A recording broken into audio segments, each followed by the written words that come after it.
قرآن مجید کی تلاوت، ترجمہ، تفسیر، حدیث، نعتیں، تجوید، گرامر کے لیے اس چینل کو سبسکرائب کریں، ویڈیو کو شیئر کریں اور لائک کریں۔ السلام علیکم۔ حضرت داؤد علیہ السلام۔ حضرت داؤد علیہ السلام اللہ تعالیٰ کے برگزیدہ نبی ہیں۔ آپ حضرت یعقوب علیہ السلام کی اولاد میں سے ہیں۔ اللہ تعالیٰ نے حضرت داؤد علیہ السلام کو آسمانی کتاب زبور مقدس عطا فرمائی۔ اللہ تعالیٰ نے آپ کو نبوت کے ساتھ بہت بڑی بادشاہیت بھی عطا فرمائی۔ آپ علیہ السلام نے ایک زبردست اور وسیع سلطنت قائم کی۔ حضرت داؤد علیہ السلام سے پہلے بنی اسرائیل میں نبوت اور حکومت الگ الگ خاندانوں میں تھی۔ آپ علیہ السلام بنی اسرائیل کے پہلے شخص تھے جنہیں نبوت اور حکومت دونوں سے نوازا گیا۔ آپ کو قرآن مجید میں خلیفۃ الارض کا خطاب دیا گیا ہے۔ حضرت آدم علیہ السلام کے بعد حضرت داؤد علیہ السلام ہی وہ پیغمبر ہیں جنہیں خلیفہ کا لقب دیا گیا ہے۔ حضرت داؤد علیہ السلام بہت معاملہ فہم تھے اور عدل و انصاف سے کام لیتے تھے۔ اللہ تعالیٰ نے قرآن مجید میں حضرت داؤد علیہ السلام کا تذکرہ یوں فرمایا ہے: اور ہم نے ان داؤد علیہ السلام کی سلطنت کو مضبوط کر دیا اور انہیں حکمت دی تھی اور بات کا فیصلہ کرنا سکھایا تھا۔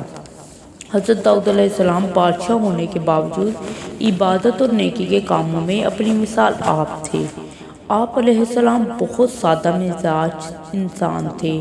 آپ علیہ السلام اپنے ہاتھ سے محنت کرتے اور روزی کماتے تھے۔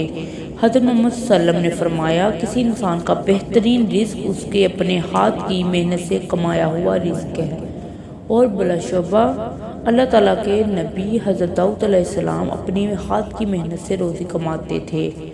اللہ تعالیٰ نے حضرت داؤد علیہ السلام کو درج ذیل معجزے عطا فرمائے تھے۔ آپ علیہ السلام کے ہاتھ میں لوہا اور فوم اور فولاد موم کی طرح نرم ہو جاتا تھا۔ کسی مشقت اور آلات کے بغیر آپ علیہ السلام اسے نرم لوہے سے زریں بنا لیتے تھے۔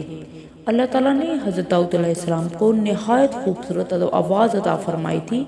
جب آپ علیہ السلام زبور مقدس کی تلاوت کرتے یا اللہ تعالیٰ کی حمد اور تسبیح میں مشغول ہوتے تو انسان، پرندے اور پہاڑ بھی آپ کے ساتھ شریک ہو جاتے۔ حضرت محمد صلی اللہ علیہ وسلم نے فرمایا کہ اللہ تعالیٰ کو سب سے زیادہ محبوب نماز داؤد علیہ السلام کی نماز اور سب سے زیادہ محبوب روزے داؤد علیہ السلام کے روزے ہیں۔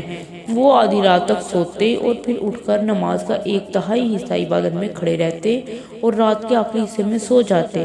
ایک دن روزہ رکھتے، ایک دن ناگا کرتے اور میدان جنگ سے کبھی فرار نہیں ہوتے تھے۔ حضرت داؤد علیہ السلام نے 100 سال عمر پائی اور 70 سال حکومت فرمائی۔ حضرت سلیمان علیہ السلام حضرت داؤد علیہ السلام کے بیٹے ہیں۔ حضرت سلیمان علیہ السلام کو بھی نبوت اور زبردست بادشاہیت عطا کی گئی تھی۔ اللہ تعالیٰ نے حضرت سلیمان علیہ السلام کو بھی بہت سے معجزے عطا فرمائے تھے۔ Kindly subscribe this channel for more informative videos.